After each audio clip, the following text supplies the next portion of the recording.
Welcome to the Bayou City Soccer Podcast. Whether inside or outside the loop, we are talking everything soccer in Houston. Y'all ready? Let's get it.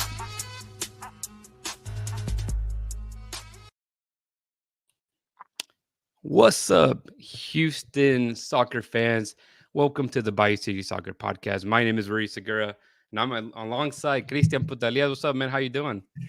Good. And how's it going, everybody? Welcome back, man. Another week, bro. A lot of stuff going on. A lot of stuff going on, man. But, before we get started, let's do some housekeeping stuff. Christian, man, you can tell people how they can connect with us. Yes, sir. Like always, you can find us at Bayou City Soccer, Instagram, Twitter, YouTube channel, or literally everything that you can think of social networking. That's where we're going to be at at Bayou City Soccer. You can always go to the website. That's where we have all the work there, BayouCitySoccer.net. Hit us up over there. Just buy merch if you haven't. Very cool stuff. But if not, you can get at Rudy Segura 3. You can find me at Chris Putalias. We'll get Rodrigo eventually at one point after jury duty. He's doing Rodrigo Segura 01, and then you can hit up. I was gonna say Richard, Dustin, and Dustin, Manny, Joey, Manny, all the good just stuff. Just go find them over there, guys. But yeah, BayouCitySoccer.net. But you mentioned it, man. Another week, another week, another. It seems like there's not a lot happening in the Houston soccer world to an extent, but it is at the same time, right? So obviously we have the Dynamo starting up soon. They just started their preseason about 2 weeks in, basically. Houston Dash, this was their first week back, and they had some media out there. But I think we're going to stick mostly to the Houston Dynamo just because there's way more information on them right now as they get closer to finally starting off again that season, right? You have Champions Cup coming up. We know the regular season's around the corner, and then Leagues Cup sometime in between. Now, what's going to happen with US Open Cup? We have no clue. Nobody's really saying nothing. I'm sure the big bosses, the big owners are kind of trying to figure something out. But before we get anything further, man, we have a really good, cool guest that is here tonight with us to chat more about the Dynamo, and that is Teo Dennis, Cesar Procel. So let's bring him in, man. What's up, Cesar? Hey guys, what's going on? How's life treating you guys in the off season so far? Thanks for having me. Yeah, man, no problem. Thanks for coming. Joining us today. We had I told you we had Glenn Davis last week, and you said no pressure, right? But no pressure, man. I don't know how I can follow up with Glenn Davis, so make sure you lower your expectations for this episode. You can't compete with Glenn Davis at this point. But hey, obviously, I think a lot of people do know who you are, in the Houston radio verse, I suppose. But man, let the people know a little bit of who you are if they don't know, haven't really heard, Cesar Procel before. Yeah, so I've been in the radio business for about 23 years now, and I've always been part of somehow covering some sort of sport, whether initially it was boxing and wrestling and MMA, and basically anything that required English speaking, I was sent to cover. And so I've been covering sports in Houston for a very long time. And obviously, at some point, I was also part of the Texans broadcast team with Enrique Vasquez back in like 2008, 2009 seasons, and Rolando Becerra, which two very well known play callers here in Houston. And but like I said, I've been covering soccer for a very long time. Obviously, following the Dynamo as a fan first, and then as part of my job. So as of 3 years ago, I started a show on TUDN Radio 93.3 FM here in Houston. It's the only Spanish FM station in the country, 100% in Spanish, all sports. And so we cover just about every sport. And we have the Astros, the Dynamo, and the Houston Rockets as part of our cluster of teams that we broadcast. So yeah, been around for a while, and just happy to talk sports with you guys and with anybody really. Yeah, no, and you've given us the platform, obviously, to join your show at times, and that was fun. I think just talking soccer, whether it be English, Spanish, whatever language there is, man. We know that especially soccer is a. You're still not fired. Don't act like you're not coming back. You're not fired. There you go. We get that here. Yeah, no, I mean the season's coming, man. So I think we were definitely excited to get back into it in 2024. Lots of soccer, obviously, big competitions out there that you know of. You have the Women's Gold Cup like 2 weeks from now. Something brand new, something never done before. So that's gonna be fun. Then obviously Copa America. Christian is really, really hoping that he gets to see Argentina here at NRG. So we'll see if that happens for him. But there's just so much soccer, that we get to cover. And like you said, in your case, you get to cover every single sport, and having the MLB, NFL, NBA, you're always busy, man. You're running around with your, like a chicken without a head sometimes, huh?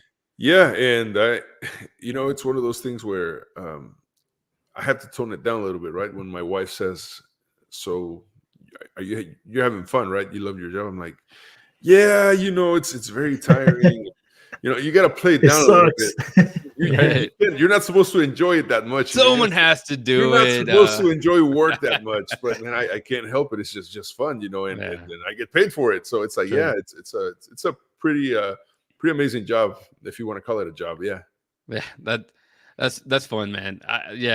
We tell you all the time, and it has to be fun. It has to be fun to be able to go to venues. And me always picking your brain. I'm like, hey, man, which famous person did you talk to that you were like nervous? Like, I love this type of question because someone like you that just does this big media aspect of it in national media, you get to talk to a lot of people, right? So you get to see everybody. So whether it be sports, whether it be just celebrities, whether it be singers, like it just kind of a little bit everywhere. So I bet people can come up to you and just ask you, and you have many stories. Some you probably don't really want to share, but there's some that probably are pretty good. I mean, some I can't share. I think in general, most athletes are actually really nice people. I've never really had a bad experience with athletes. I mean, obviously, I've gotten the typical, I can't talk right now, I don't want to talk right now.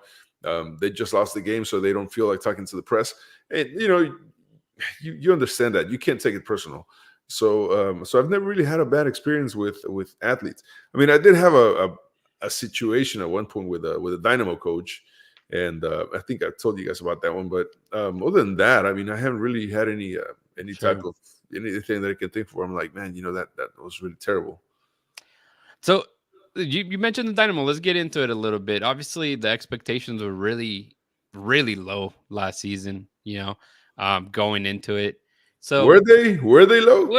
Well, not for me. If you ask me, I Yes. had them fourth. This in the boy had West. him. Yeah. I had them because great. Okay, I'll tell you why my head went that way. I felt them that they were going to start slow, which they did, and eventually, Ben Olsen was going to get them there. And the reason why is because I kind of took what FC Cincinnati showed us. That with a new coach, that was the same thing. They kind of started a little slow. They had a couple playmakers, and they were able to kind of get it going.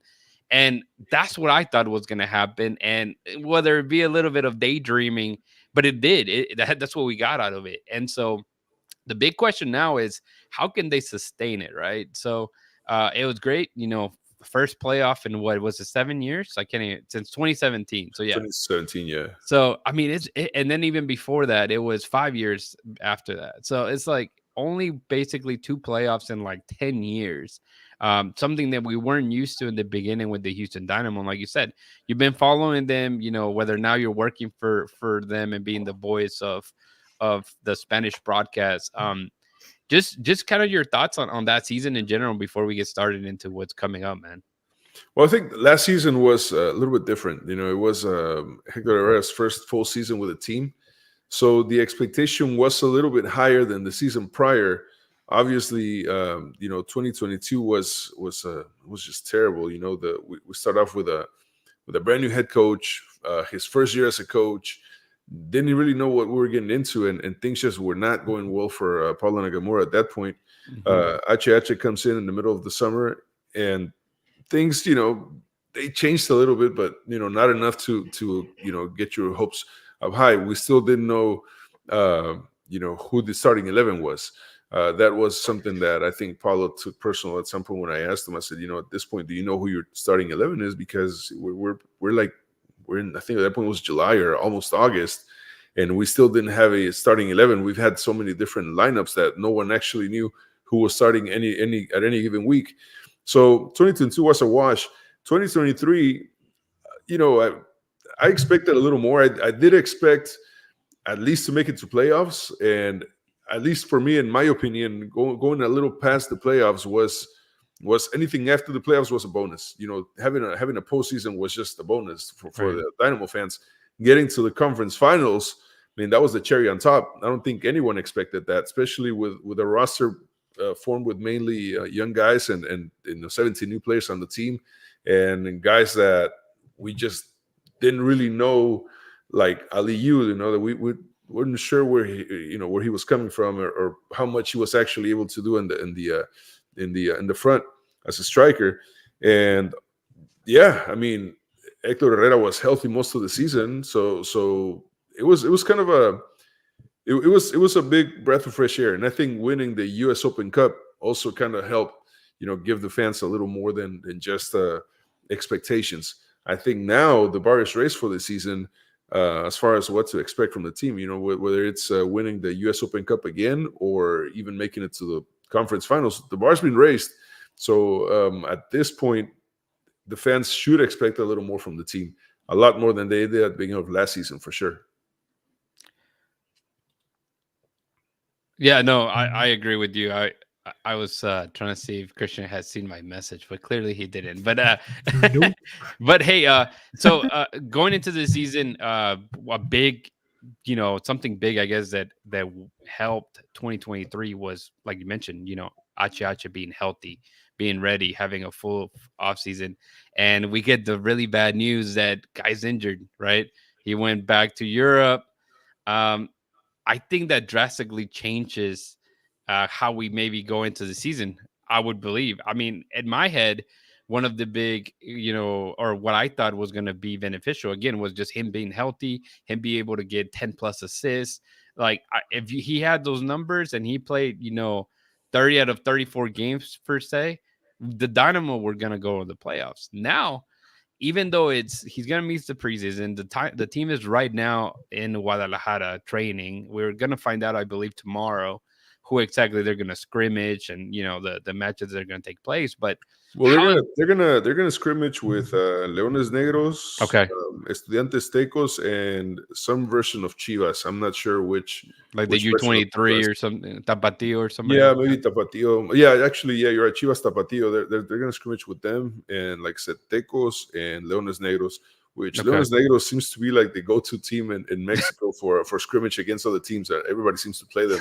So yeah, it should be good preseason for the Dynamo, at least there. Yeah, H, being injured. Yeah, it does kind of worry a little bit, just because you don't really know the extent of the injury. right. I know he was working out with the team and everything else, not the actual workout, but at least he was working out. He's able to walk, and like you mentioned, he went back to Europe. I think he's in Portugal, and it looks like they might have to go in and fix something that flared up. I mean, once again, they're not they're They're not not really they're they're not not really saying saying. much, Yeah, right? which that's something that MLS in general, they don't tend to go into details about the injuries. Right, Obviously, with Chicharito last year, they didn't really have a choice because we saw it happen during the game, where he tore right. his ACL. But with every other injury, they don't really go into details as to what actually is wrong with players. Now, Ache, he's had a history of issues with his knees, and his, I believe, his His left growing, I think, like that's growing what, area. yeah. Whenever Yeah. he in So 2022, yeah, so it might be something like that, something like a pulled groin or a hernia, and if they go in and fix it, it'll take a few weeks, 6 to 8 weeks before he gets back into training and then get back into rhythm. So we might not see Ache for at least a month, maybe mid-March if we're fortunate. yeah. No, I agree with you, man, 100%. But so now you mentioned it's not as scary, I guess, going into it just because it's the preseason. But say it is something that does keep some away, maybe at least till April, late April. How are you feeling about the season in general? Because Champions Cup is getting played, and we'll touch a little bit deeper on that because that's a short tournament. But do you still think that they're capable of, having an Ache from 2023, or will we see maybe a Ache from 2022 that was carrying that injury basically that entire season. I think we'll get back the same Ache. Like I said, I don't know that we're going to get the same Ache from last year right away, but I think once you get into the rhythm of the game, I think we should see classic Ache that we saw last year. I'm not that worried, even without Ache at the beginning of the season. Let's and I don't know how fans feel, but depending on what's important to you as a fan, if to you it's important that the team wins the U.S. Open Cup again, or if it's important for you to win the league, the Supporters Shield, or is it important to you for them to win the League's Cup? If it does come back, which apparently it is, but they still haven't said how or when. Or is it important for you as a fan that they win the CONCACAF Champions League, which kind of they kind of threw a little wrench in that for the fans because we're expecting international competition. Right. And we started playing St. Louis. That's kind of like, well, just a little more of the same, right? And then if you win, you get to go play Columbus Crew. So there's that. So it depends on whatever is important for you as a fan. I think that's how you're going to see it. Personally, I'd prefer the league over anything else. That's just me. Obviously, the Champions League is good, but if you had to rank them, I would say league first, Champions Cup second, and U.S. Open Cup third, and anything else, it's welcome.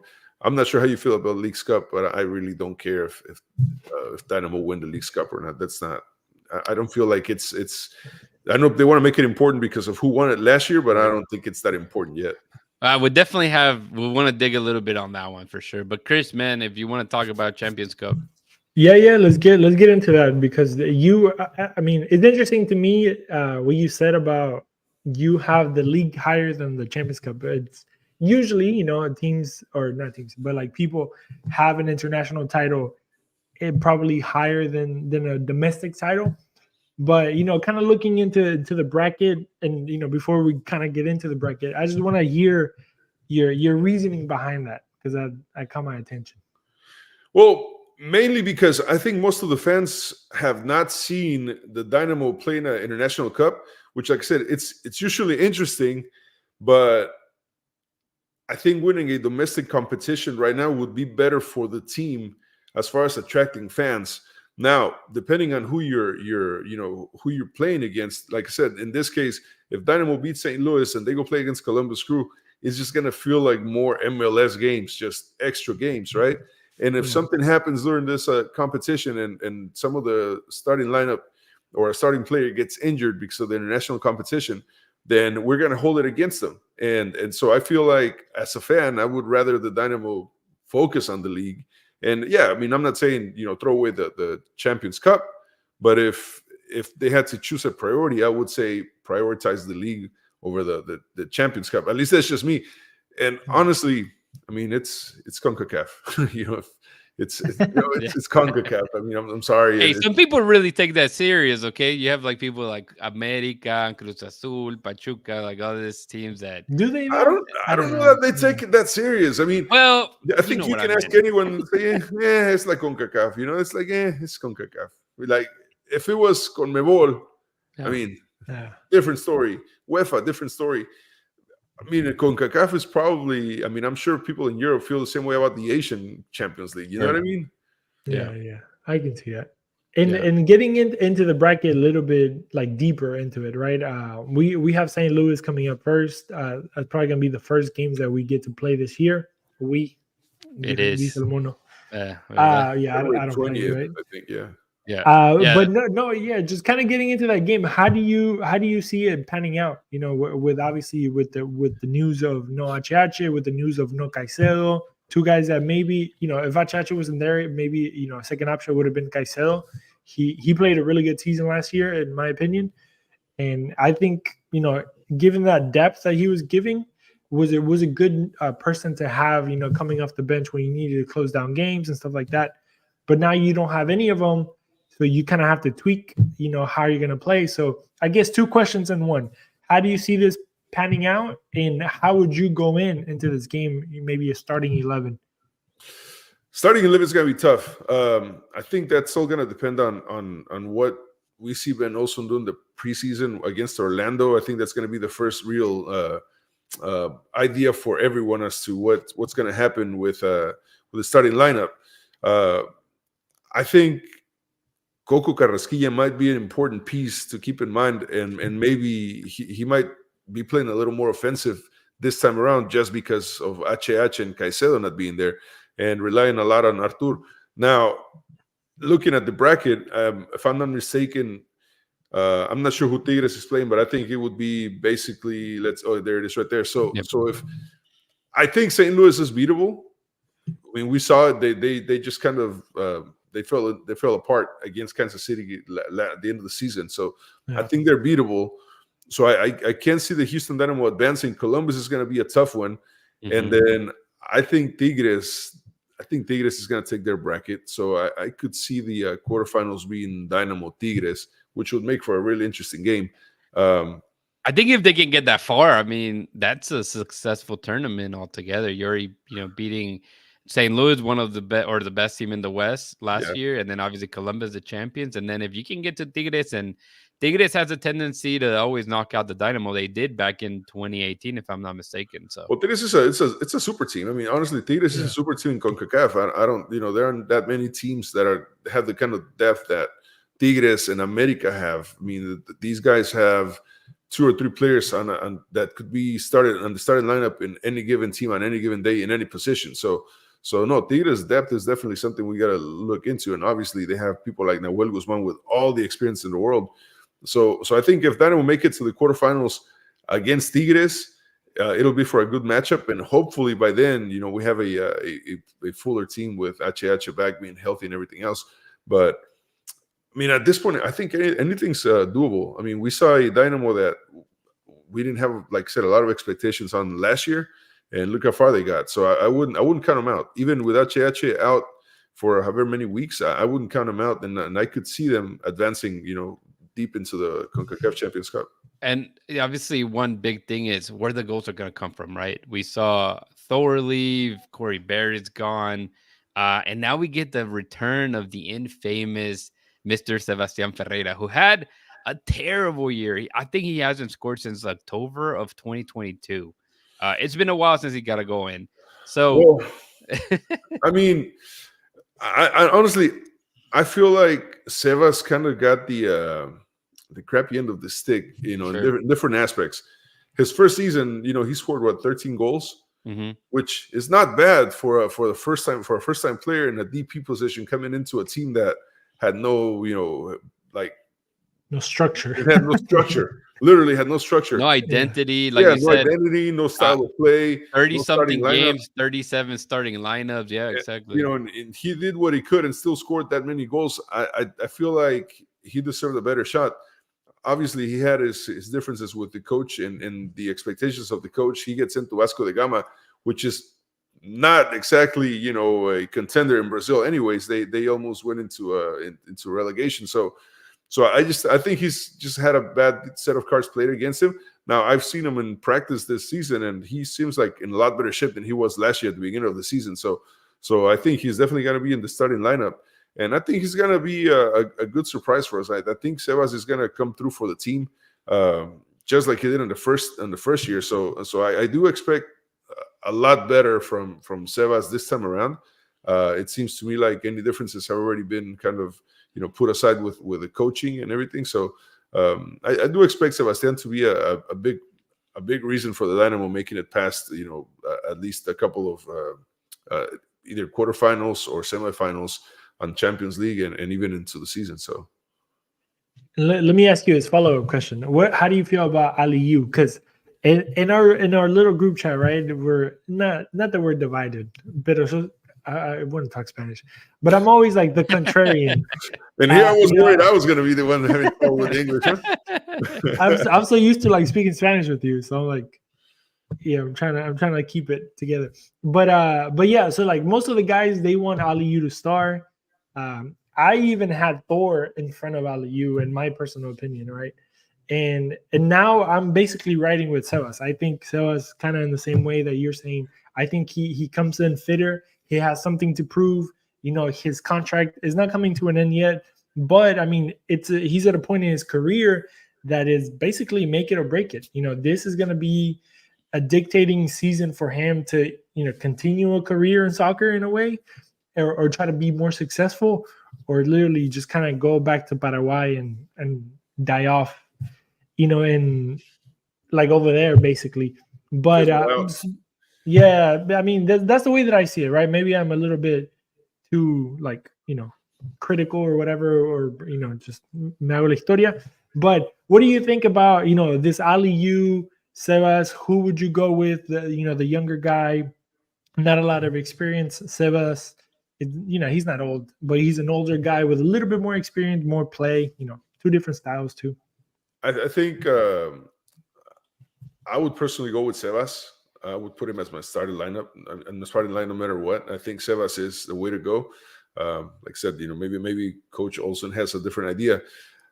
Aliu, I think, has a lot of room to grow. My only concern is that when we needed Aliu to show up, he had trouble, and he wasn't scoring some of the goals that he was supposed to score.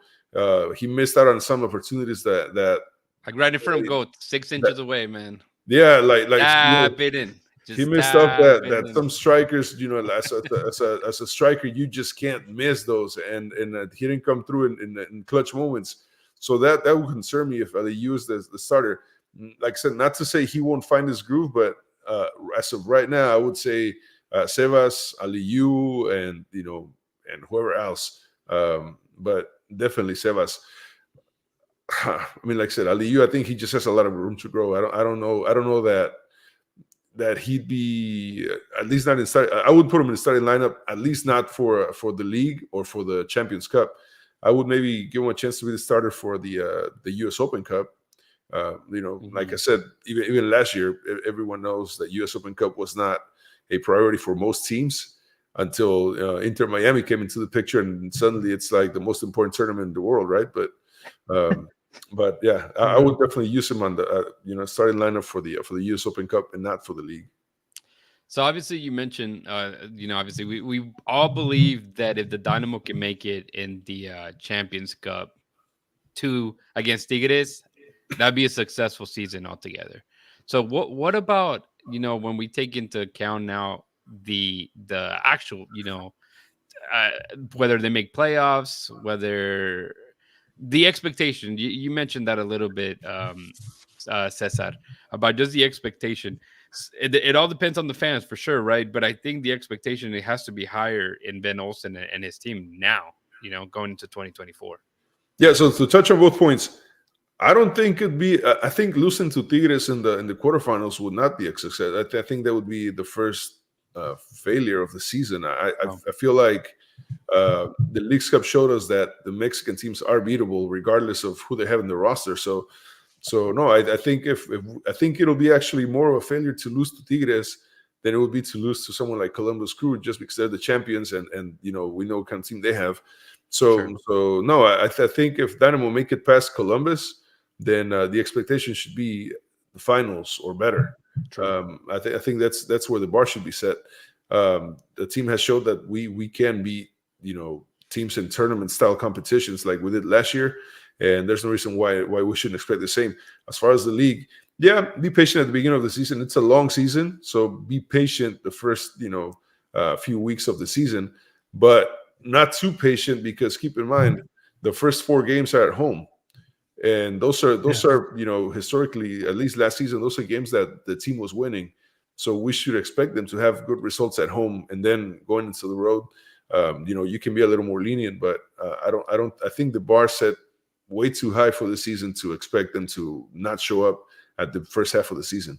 And you mentioned Leagues Cup, man. Leagues Cup, there is some dates out there. It has it from July 26th to August 25th. Whether they're playing in Mexico or not. I know you love this picture. It has America on the left, man, and then Inter Miami, Messi on the right. Everybody. Yeah, I love how you skipped over the fact that Chivas is right there. Well, you know what I mean. Chivas is right there. You got Henry Martin. I think you have Dynamo Henry too. Martin. You got Piojo Alvarado. Yeah. You got the old guy from Tigres. Yeah, Gignac. He's not even there no more. Funes Mori, that's not even in Rayados anymore. I don't even know who this guy is. The Pumas I'm not sure who. I don't know who the Pumas guy is. The one that played for Boca. Is that Dinero? Who is that? I'm not sure. I forgot. think I that's forgot his name. I think is that Juan Dinero? Juan Ignacio Dinero? Maybe, I don't know, maybe it maybe. looks like him. It Yeah, kinda I don't does. know. ¿Cómo es que se llama este And then tipo? you have the Italian guy with Toronto. What is it, Veraneschi? And then you have Acosta, HH, Cucho, and Messi. Salvio. Salvi. Toto That's what it is. Salvio. Toto Salvio. Yeah, you're right. Toto Salvio.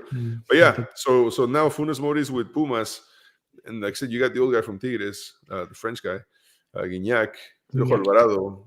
So maybe they should swap it out. You know, maybe I'm sure they're gonna probably have to swap it out anyways by the end of the season, because they're gonna have to replace probably Henry Martin. They're gonna have to replace him for somebody else, and then Piojo's gonna have to replace by Chicharito. They might have to replace Guignac with Sebastián Córdoba, and they're gonna put Inter Miami and the other. It's gonna be all five guys, you know. Yeah, it's gonna be Busquets, all into Miami. Alba, Let Suarez.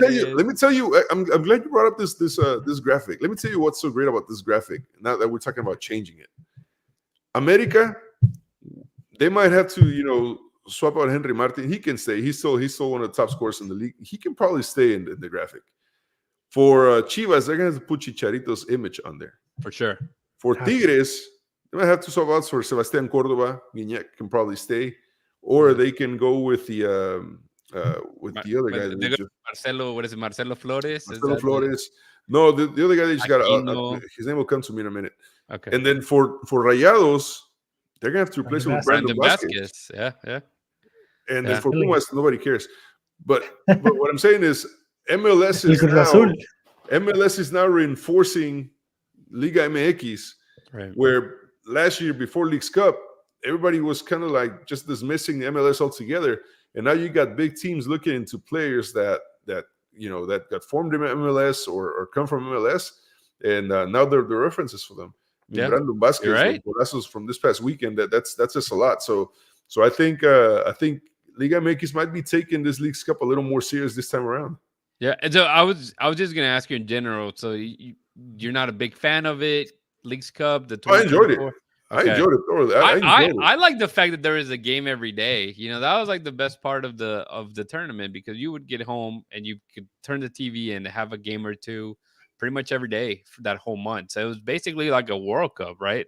Kind of. Yeah, no, it was. That's exactly what it was. And also, I think for us that follow both leagues, I think it was a bigger bonus to be able to see, our whichever teams from Mexico facing the MLS teams, especially hearing the comments or reading the messages from people kind of dismissing whatever the MLS was doing, and then seeing their reaction after the games when they got slaughtered, and then just thinking, oh man, the team was not supposed to lose like this, and not to, Chivas losing to Sporting Kansas City or to Cincinnati, stuff like that.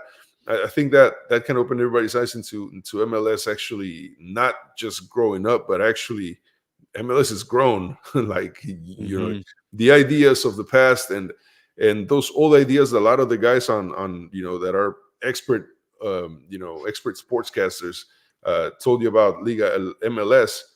These guys weren't even watching MLS, so their opinions were, that I think that was my favorite part of listening to Encanchados during the tournament, because you would say how, all the, especially obviously the Mexican media in general, and just in Mexico, that they would just downplay everything and talk about how, oh no, the Dynamos, like for instance, they're doing so bad. It's like, you haven't checked the standings, like they're like in 4th place, 6th place. And I heard one of the guys from let me be honest, I don't really consume a whole lot of like tabletop discussions, from any of the companies. I watch TUDN sometimes, ESPN every once in a while, but I don't really go into the discussions because I'm like, well, they're either going to have the same opinion as me or something different. Right. But during the Leagues Cup, I wanted to hear some of the opinions of the experts, right? At least out of Mexico. And one of the guys, I forgot who it was, he said, oh, well, Dynamo, it can be a tough team. Hector Herrera has been injured most of the season, right? And I'm thinking, man, this was last season. Like, this is 2023. He's so Hector Herrera's been injured for a year now. Is that what you're saying? Like, so stuff like that made me realize this guy's started watching MLS. One of the guys kept saying, I used to follow LA Galaxy, and they did this and that, and his opinions were so dated from like 10 years ago that it was obvious to me they had no idea what they were getting into. And if the teams in Mexico were listening to these guys, it's no wonder they got slaughtered. They really thought they were coming into play like like a kindergarten league over here. Yeah. Oh, it was like recently too. Wasn't there like a sideline reporter that was asking for Cabrito Arellano, and you're like, bro, what? He retired like 20 years ago. What's happening there? Let me. I can address that because I know that this was at the game in Dallas, right? Yeah. It was. Yeah, so I can address that because I actually know the guy. I'm actually friends with the guy that asked that question, and I think it was one of those things where, in fact, let me give you an example of what happens. So this morning on the show, Octavio, el historiador, the guy that does the show with me, he for whatever reason, when he was writing out some of the stuff for Liga MX, instead of saying Brandon Vasquez, he said Hércules Gómez. So we're having this discussion, and he's like, "Yeah, el golazo de Hércules Gómez," and I was like, "What?" And then I was like, "What is he talking about?" So I'm thinking, okay, he's gonna maybe make a reference back to when Hércules Gómez was on the league, right? Or maybe he's gonna bring this back around to say he was gonna play in Chivas, but it didn't work out because he was not born in Mexico. I didn't know what he was actually saying because he kept saying Hércules Gómez, and he said it like 2 or 3 times. So finally, I'm like, "Wait, are you talking about Brandon Vasquez?" He's like, "Wait, what did I say?"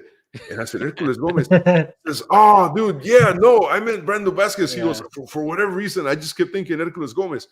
So that's kind of what happened. Yeah, it happens. With this guy in Dallas, he was thinking of a different player from River Plate. I'm not sure who it was, but instead of saying the other player's name, he said Cabrito Arellano, or he said about Cabrito.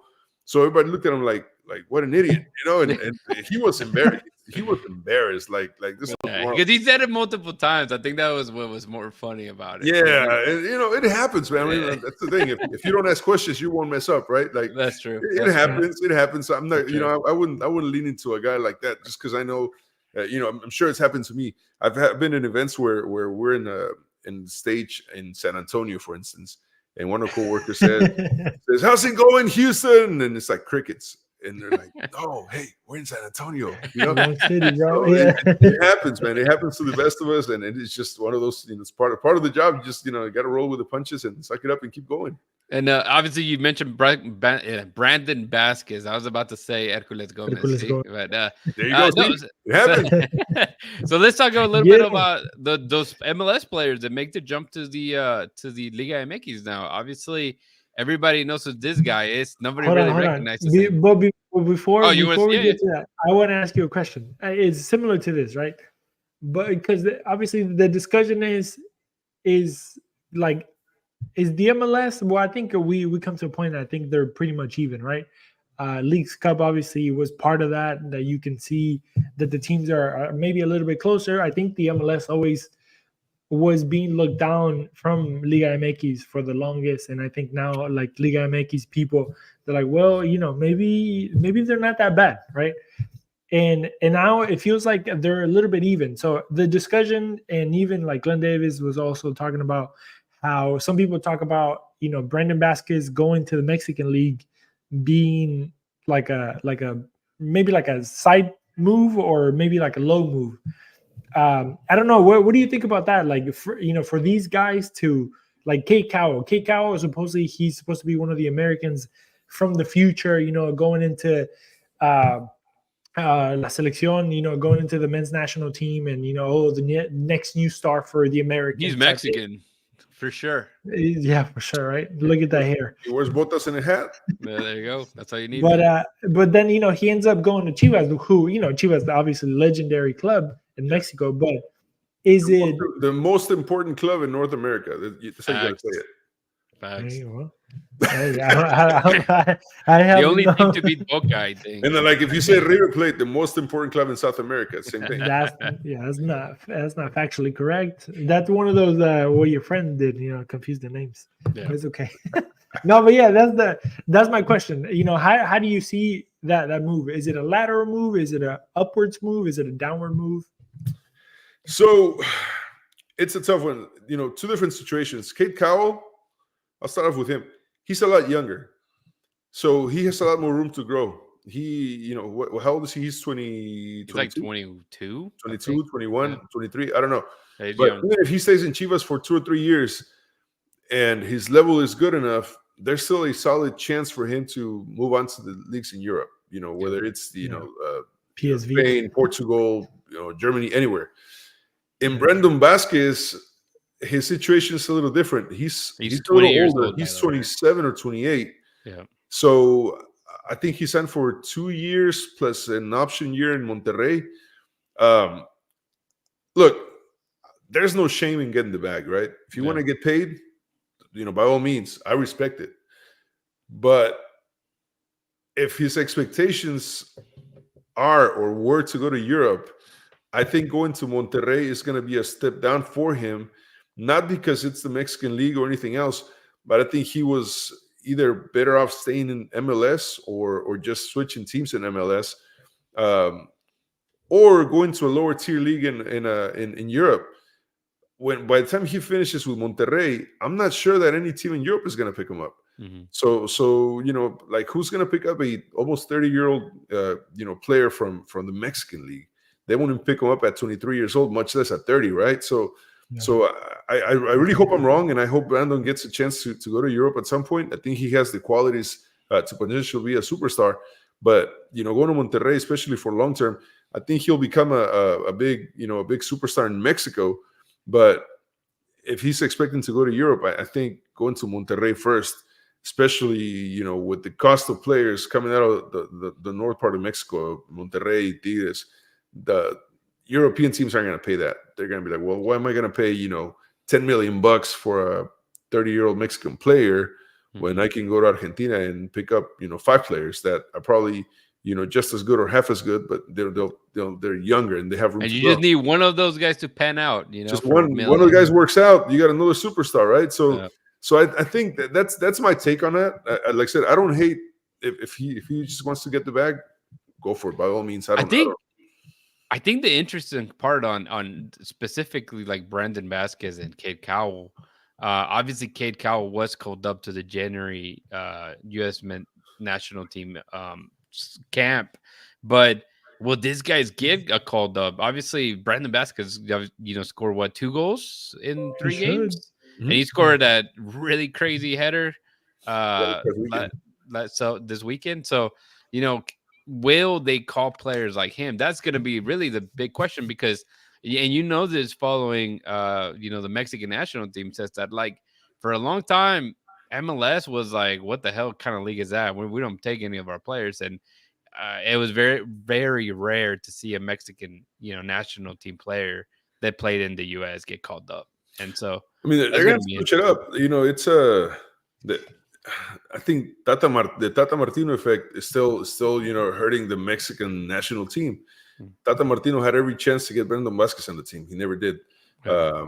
There was him, Alex Sendejas, Mhm. Alejandro Sendejas. They had the whole ordeal, and it's just players that are solid. And a player like Brandon, we needed a player like Brandon in the Mexican team, but Yeah, especially with Chicharito being hurt, obviously, yeah, like I Raúl mean, Brandon Vasquez Jimenez. was the most natural, replacement for Chicharito up front, for the national team, and he was, they missed on that opportunity. Now he's with the U.S. national team. So no, I think it's a big loss for the Mexican national team, and unfortunately, I don't know that Brandon is gonna be, a staple for the U.S. national team as well. Mhm. So it kind of sucks for Brandon. But like I said, if his expectations were to just make good money and become a superstar in the Mexican league, then he's in the right spot. If he's expecting to go to Europe, after his stint in Monterrey, that's going to be a tough one. I don't see it happening just because of his age. Yeah. Let's go back to El Chicharito because basically that's completely different Dude, he story, right? looks jacked, man. Like, is this He, photoshopped? no, that's right, man. That's yeah. Look at his arms. He looks like he's been doing those He's been push-ups, man. working out. He's been trying to. Yeah, it's he looks different, right? You probably see a picture from when he was there and when he's not. I mean, this guy changed big time. But um, I know you've discussed this topic a lot. Chicharito being, is he a staple of the Mexico or not? Obviously, we know that he is a top scorer for the national team. dude, that stadium was packed, to receive him. But at this point, I don't know. It could be AI. Who knows, right? But but No, it wasn't AI. but it's like, AI, yeah, packed yeah, the stadium. yeah, you never know at this point. That's what I'm saying, man. They, That's they right. use all kinds of gimmicks, but no, I mean, obviously the reception as well, taken by the Chivas fans. Me being a Chivas fan, I remember when Chicharito was there. He wasn't there long, but he made a mark, and obviously you can see why he went to a big club like Manchester and so on. But what is your take on him coming back, man? Just out of curiosity. And again, it's a guy that decided to leave Europe to come to the MLS, and then after the injuries and all that good stuff, he's 35, 36 years old now. Look, going back home basically at this point. I mean, we can break this up into different pieces, but I think you were there for the for this conversation where one of the where an executive from the MLS, said as a marketing strategy, Chicharito is like the dream come true, right? I mean, Right. you saw it this weekend, 46,000 fans, not even for a game, just to see him walk onto the pitch and say, "I'm here."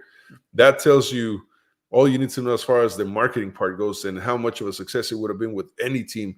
I know for a fact a lot of MLS fans, depending on which team, like for Dynamo fans, I'm sure a lot of us were thinking, man, imagine Chicharito walking into the Dynamo, Yeah. knowing that you're going to have Chicharito and Hector Herrera on the team.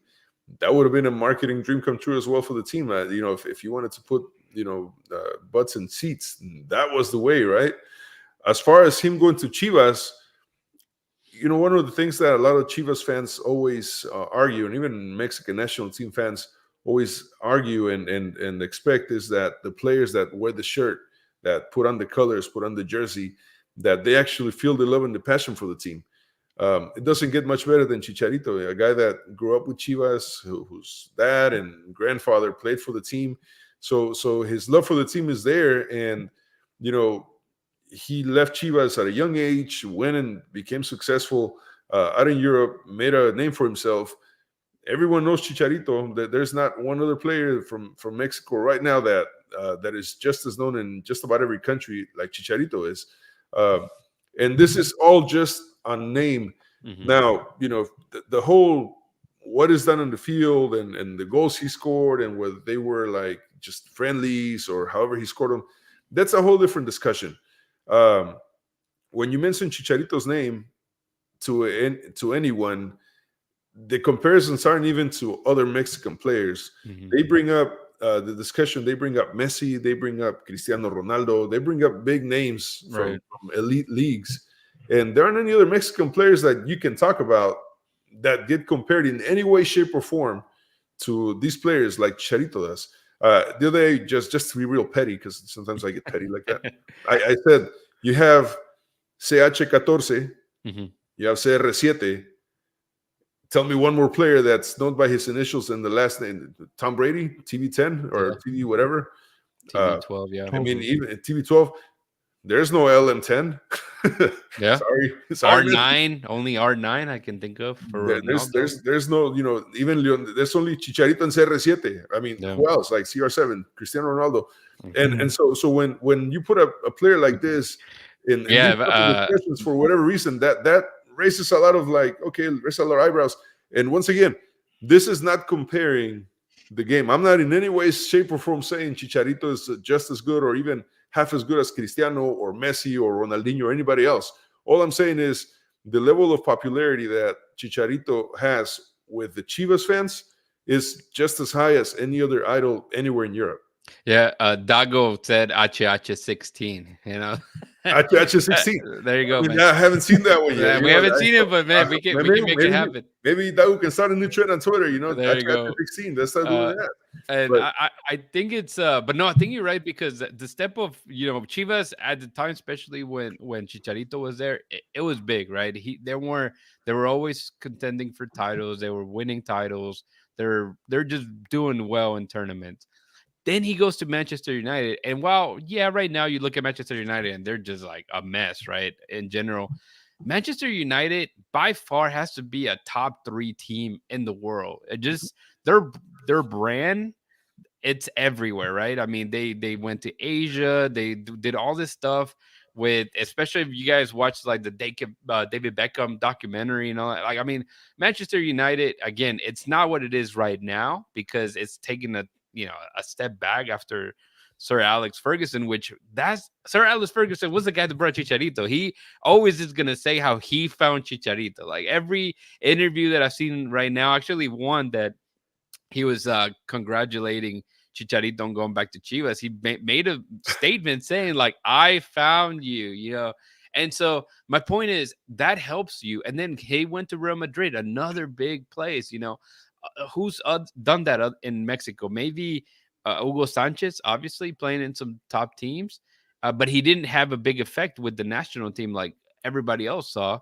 And See, then maybe yeah, Rafa Marquez. that's a there's a lot of discussions around all of these things that you touch on. So with Hugo Sanchez, back when he was part of the national team, a lot of people argue, hey, Hugo Sanchez was never a big deal in the national team. He was never a success. But you got to keep in mind, when Hugo Sanchez was an active player with Real Madrid, they wouldn't just let him leave the team to go play friendlies. Right. He would only be allowed to go play, FIFA dates and actual important games. So one day I did this little exercise where I ran through all the games that Hugo Sanchez played and how many goals he scored, and then I looked at Chicharito's. And when you average it out, Hugo Sanchez actually scored more goals per game with the national team than Chicharito did. Right. The difference is obviously Chicharito played a lot of friendlies, and a lot of his goals were scored in friendlies. So this is why people want to count Chicharito out. Now, as far as where he played, one of the biggest anti-Chicharito arguments is, oh, well, Chicharito was never in the starting lineup for. He was a super sub, like Christian. Yeah, he was a super sub. I'm like, yeah, but would you rather be a super sub in Manchester, or would you rather be a starting lineup in freaking Querétaro? You know what I mean? Right. Yeah. So it's one of those things. And super sub or not, he still has two league titles with Manchester. Yeah. And then they're like, oh, well, then they didn't want him anymore, so he got kicked out of the team. Oh, imagine getting kicked out of the team and getting sent to Real Madrid. That's a nightmare. What right? A blessing, huh? What a freaking nightmare. That's the worst thing that happens to a soccer player. You get kicked out of one team to get sent to Real Madrid. Yeah, that's how bad he was, right?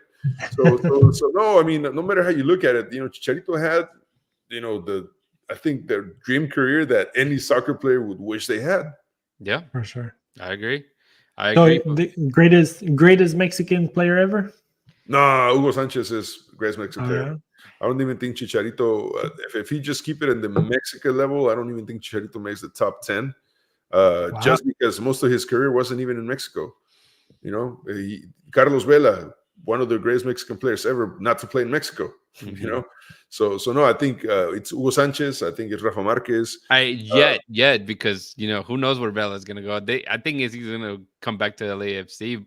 They had rumored Galaxy, and everybody was like, man, really gonna keep the money, gonna do the what's the guy from that just went to the Dodgers? You know what I'm talking about, from the Angels to the Dodgers, the pitcher. I was Shohei Ohtani. Yeah, he's gonna do the same thing just to get some more money and stay in LA, man. But they've also been saying that maybe he goes to Chivas at this point. Yeah, no, Amaury Vergara, he was very specific. He said, we have not had any type of negotiations with Carlos Vela about coming to Chivas, not in the plans. And I mean, Carlos Vela, like I said, one of the greatest players ever, but I don't think he'd be fit for Chivas. I think we have good enough players in Chivas. And you can only have one old guy, man. That's it. Yeah, you can't have especially two. Now, football is changing. You need faster people. You need people with a lot more movement than before. I mean, I don't know if you get to see a little bit of the highlights because I think it was during Enganchados, the game with Inter Miami and Al Ahly or whatever. They were dancing. They look bad. They look bad, and they almost came back, but they look really bad out of shape. Sure, man. I was just about to say that when you said, the game is changing. You can't have too many old people, and then you have Miami. Miami's a marketing dream come true, but it doesn't translate to success on the pitch. And I know, and I'm sure you guys get if you have the same opinion, I'm sure you get a lot of slack for that. From I was gonna say Miami fans, but I actually don't really know. Messi fans. I don't know how many Miami fans there actually are. There are Messi fans, there are Luis Suarez fans. I'm sure but you have little Barcelona over there, and it's not enough if they can't beat the Saudi league. And as much mess as everyone talks about the Saudi league, they couldn't beat them. Not just who cares if you lose, right? You lose a game, it happens. It's soccer, but you got 4 goals scored on you. Which That should be worrying, son. I forgot to tell you because I know you went to Fort Lauderdale before the U.S. Open Cup last year, and I just went 2 weeks ago, and I was there 4 or 5 days, and I only saw one. I take that back. I saw 2 jerseys of Inter Miami. That's how much I saw. Did you see any billboards? No, I didn't. Not in Fort. That's what I'm saying. You would never know there's a soccer team in Miami.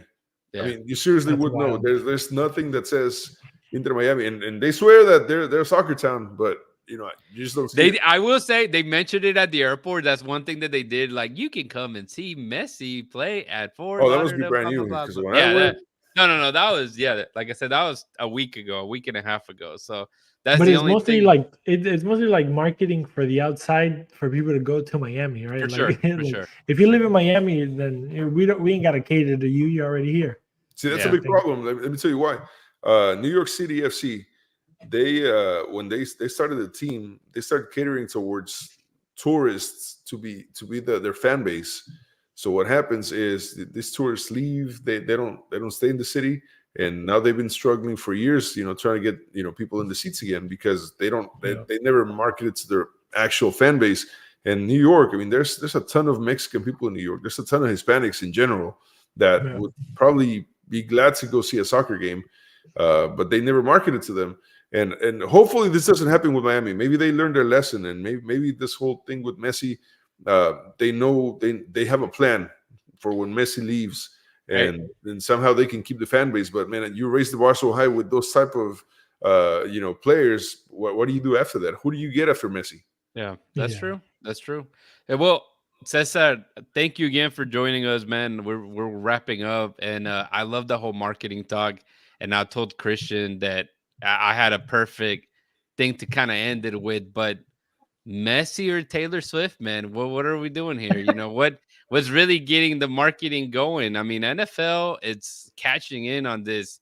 It's not something. I mean, who at this point I don't know if it's planted or not, but these 2 celebrities are just getting so much attention, and everybody's kind of wants a little bit of that marketing piece for sure, man. I think we should be thankful that Travis Kelce is putting this young lady on the spotlight. Right. No one knew her before, and no one knew who Taylor Swift was until Travis Kelce started dating her. So I think we should be grateful for that, and also thank her for buying her boyfriend a Super Bowl ticket, on the first league together. So that's good for both of them. But I mean, I think Factor Messi has probably a longer effect than Taylor Swift so far.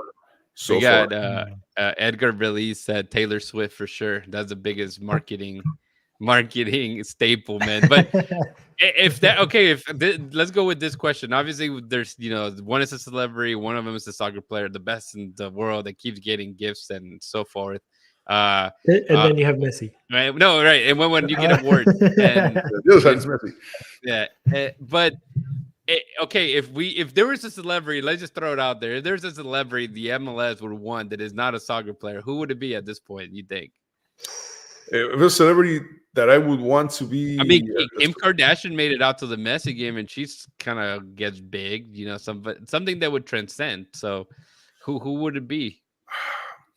I mean, I think the closest we have is Becky G, but I think Sebastian messed that one up pretty bad. Yeah, he fumbled that bag really bad. So I think Becky G was her ticket to stardom for the league, but that was fumbled. Man, I don't know. Leave it up to a Dallas player, huh? Yeah. That was good. From LA, so there you go. Yeah, no, that's pretty funny. But man, thanks again for joining us. We'll wrap it up. If you can tell the people, man, I know your handle is on here, but how they can follow you and how they can check out Encanchados, and I just love that you English, Spanish doesn't really matter, man. Get to it. Yeah, we'll do it. I guess I'm practicing. One of my goals for the next 2 years is to learn some Japanese and interview Shohei Ohtani in Japanese. So good luck with that, right? No, just honestly, just follow TUDN in Houston, TUDN Houston. Follow those handles everywhere, and then from there you can find myself, Aldo Quiroz, from Furia Deportiva. You guys should have Aldo Quiroz on one of these days as well. I think so. And He's an American guy, so I have to kind of like slowly kind of get in there, man. Because yeah, but, you got to treat people they equally. have big egos. I can barely handle Christian, and he's Argentinian, man. Those big egos, Argentino man. Hincha de Boca. I had the worst. He's Argentinian. There you go, man. But, yeah, TUDN Houston, TUDN Houston. Just follow that handle, and you can find myself, Aldo, and the whole team there. And we'll be glad to see you guys this season at the Dynamo games for sure. All right, and we're not fired. You heard it here. We'll probably You're not fired. You are not fired. You're in transition. This is preseason. I like it, man. But thanks again, Cesar. We'll stay in touch, man, and hopefully maybe have you again sometime in this season, man. Anytime. This is fun, man. This is fun. But all right, take care. And a quick shout out to everybody on the chat, man. We had Louis, Dago, and then also Edgar chiming in. So shout out to the guys. So there's actually quite a lot but nah, man, it's been great. So we'll leave it out there. And Christian, man, you can tell and connect the people to where our social medias are at, man.